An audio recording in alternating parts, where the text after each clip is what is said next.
Et ensemble, nous sommes le Diamond Painting Squad. Bonjour tout le monde, bienvenue ou re-bienvenue sur ma chaîne Vie d'une maman passionnée de diamants. Cette semaine, c'est à mon tour de vous présenter la question du Diamond Painting Squad Quiz. Donc, nous en sommes rendus à la question 36.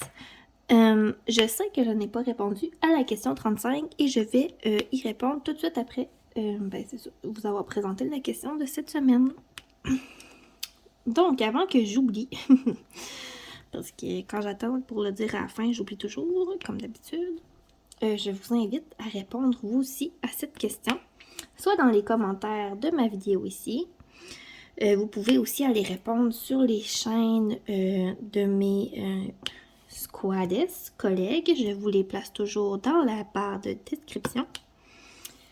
Vous pouvez également aller répondre sur le groupe du Diamond Painting Squad. Je place également le lien de ce groupe dans la barre de description. Vous pouvez aussi répondre sur votre chaîne si vous en avez une en vidéo. Et vous pouvez répondre aussi sur n'importe quel réseau social en utilisant le hashtag Diamond Painting Squad Quiz avec 2 Z. Bon, ceci étant dit, la question numéro 36. Cette semaine, on veut savoir dans les ensembles d'outils, tu sais, ceux qu'on reçoit là, à chaque fois qu'on achète une toile, quel serait votre ensemble d'outils de rêve? Le toolkit parfait pour vous. Donc, un petit rappel d'un toolkit. Habituellement, là, on reçoit un plateau vert comme ça, un stylet rose et un carré de cire, que là, mon carré de cire, un carré de cire comme ceci. Donc, tu sais, très de base, là. Donc, ça, c'est l'ensemble d'outils le plus de base qu'on peut pas avoir. Pardon. Moi, mon ensemble d'outils de rêve, là, tu sais, si on y va all-in, là, ça serait un plateau plus gros que les verres. Ça serait un plateau avec un bec verseur. Parce que c'est pas tous les plateaux verts qui ont un bec verseur. Vous voyez comment le mien est beaucoup plus gros, là. Ça serait aussi un plateau avec des belles rainures assez hautes pour que les diamants se placent bien à l'intérieur. Donc, et voilà pour mon plateau de rêve. Un crayon. C'est sûr que j'aimerais mieux avoir un beau crayon, là, tu sais, que le petit stylet rose. Au moins un crayon avec une bonne prise, là, tu sais. La base, là, finalement. J'aimerais une tonne de multiplaceurs de 4. Ce sont mes préférés et il n'y en a vraiment pas avec tous les ensembles d'outils. Mais c'est ça. Moi, je suis vendue multiplaceur de 4. Ensuite, qu'est-ce que j'aimerais avoir? On pourrait mettre un rouleau de washi tape.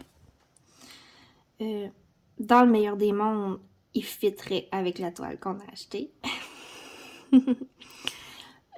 Ensuite, j'aimerais beaucoup avoir peut-être un petit peu de glue dots au lieu de la cire rose, mais ça, c'est mon goût à moi, là. Je sais que c'est pas tout le monde qui aime la glue dots. La glue dots, là, c'est ceci, que je mets dans mon crayon à la place de la cire rose. Je sais pas si vous allez... On les voit un petit peu ici, là. Bon, ça, c'est des petites glue dots. Et avec un coup de notre crayon rempli de glue dots, là, on en a pour un méchant bout, là, sans avoir à les changer, là.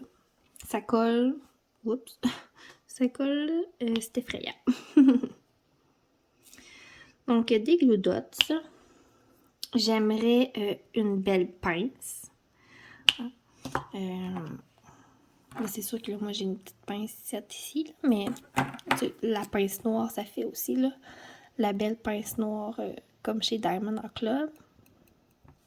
Une pince. Mon Dieu, qu'est-ce que j'aimerais d'autre?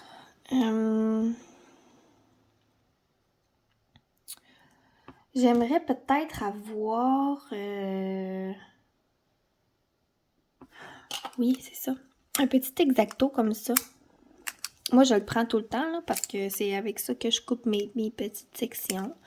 Donc, ouais, un petit X-Acto comme ça serait bien pratique aussi. Puis sinon, ça ressemble à ça. Là, je pense pour mon ensemble d'outils de rêve.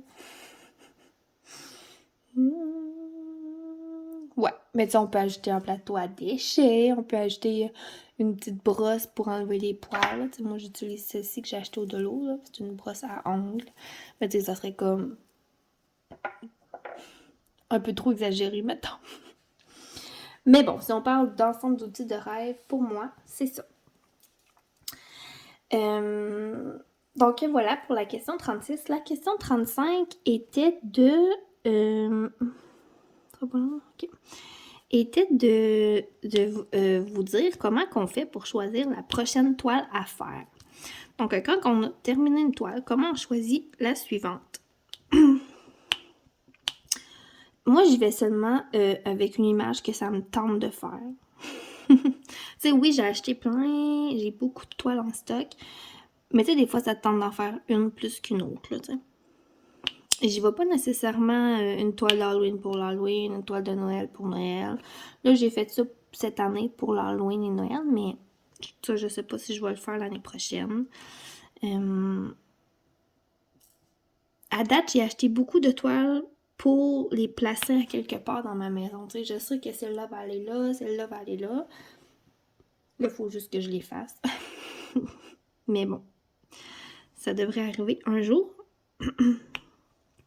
Mais c'est ça, j'en fais pas pour offrir en cadeau là, présentement. Parce que toutes celles que je veux faire, ben, c'est pour moi. Un coup, je vais avoir fini celle-là, peut-être que je vais me mettre à en faire pour donner en cadeau. Mais on entend-tu que ce sera pas cette année que ça va arriver, là? Sinon, l'autre façon que je me choisis une image ou une toile, ben c'est peut-être aussi parce que, admettons, là, je vous donne un exemple. Là, je viens de terminer une toile en carré et je fais encore une toile en carré. Ça se peut que, mais que j'ai fini celle-là, je sois un petit peu tannée des carrés. Fait que je risque de vouloir faire une toile en rond après celle-ci. Ça aussi, c'est une autre raison. Une autre des raisons pour laquelle je choisis une image en particulier. La forme des diamants. Donc voilà, ça ressemble à ça. C'est pas plus compliqué que ça de la manière que je choisis une toile. Simplement celle que ça me tente de faire. Et parfois, la forme des diamants pèse dans la balance aussi. Donc voilà, j'espère que vous avez apprécié. Et puis on se retrouve prochainement pour d'autres vidéos. Bonne fin de journée. Bye bye!